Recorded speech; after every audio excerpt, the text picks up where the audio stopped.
Nick here with Co-Optimus. I'm joined by Jeremy. He is the creative director of the Plants vs. Zombies franchise. We just saw a little demo of a surprise game of E3 for a lot of people, Plants vs. Zombies Garden Warfare.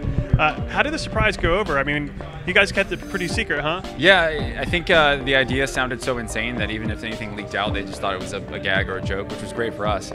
So far, the response has been amazing. We've had so many people come through, the booth has been packed. Everyone's been responding really, really well. So we've kind of been tied down to giving the demos, so I'm not sure exactly all the details, but the response has been fantastic.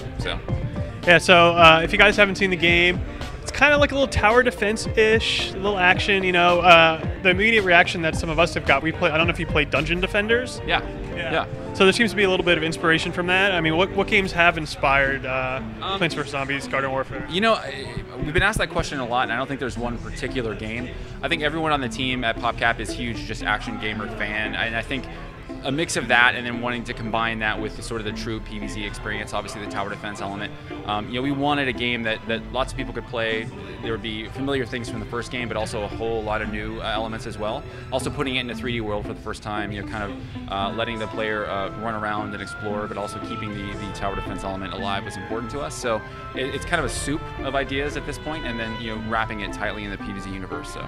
So we saw, like in the beginning of the demo, they planted the garden next to the mansion. Is that kind of like what you're trying to prevent them from getting to? Right, so in Co-op, which we're showing at E3, Co-op starts with you choosing a garden base to defend. So once you plant that garden, the zombies paid gardens, and they're going to start trying to attack it. So that's kind of how Co-op starts. There are other modes, there are other ways to plant gardens and do things like that, but we're going to talk a little bit more about those later. So, but yeah, in Co-op mode, that is how it works. Okay.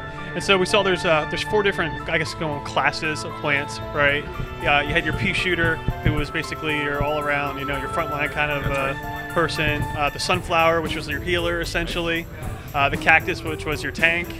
And the chomper is kind of utility. He's about as close to like a melee, you know, close quarter, almost crowd control guy. His sort of land shark ability to get, you know, under the zombies and kind of hit them from the other side.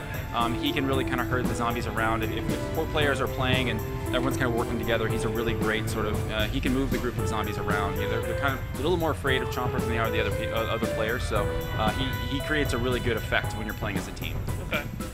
So is there any kind of like persistence you'll see from like level to level? Like, you know, each guy has their own like special abilities and stuff. Is that something you power up? I saw like you earn coins or something for doing better. Is it just trying to get high scores on levels and stuff like that? Well, there are actually a lot of systems to the game, a lot of layers to gameplay. We're not talking much about those at E3, but rest assured, we're really excited. Being action game fans, we realize that, you know, part of that appeal is the depth and what you can do to your character and things like that. So there'll be a lot more announcements coming out, but there are plenty of systems available. It's obvious you're playing off the Battlefield franchise for some of the stuff, like the mission briefing and stuff like that. Is that evident throughout the whole game, or are we going to see maybe play on some other EA franchises and stuff? I think for the first, like, to get the word out there first, we really kind of, we weren't taking ourselves very seriously, so we really poked, you know, fun and really paid homage to a lot of the action games that we love. You know, being a part of EA, we really worked closely with DICE and those guys, and they loved what we were doing, so that allowed us to really kind of play with the Battlefield franchise. And you know, they realized that we were fans, and so they kind of let us into their world a little bit. They allowed us to do that trailer that you saw, which was really kind of and we love that game. So I don't think there's going to be too much. That was more helping us with our initial announcement. There's a lot of really original and unique stuff we have in the game, so I think we are really different once you break it down. So is this a downloadable title, or is it going to be a retail release? We're not really disclosing that right now because, to be fair, we are smack in the middle of development. There's a lot of things we're still trying to figure out. But, you know, we are announcing, you know, we're first on Xbox One, Xbox 360. We're announcing that we also come to PC, and then we're going to announce further platforms in the future. So there'll be a lot of opportunities to play the game.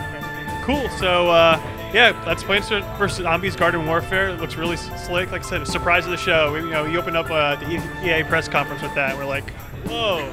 What is this? Yeah, exactly. So that was good stuff. So Jeremy, thank you. No problem. And this is Nick from Co-Optimus. Thanks for watching.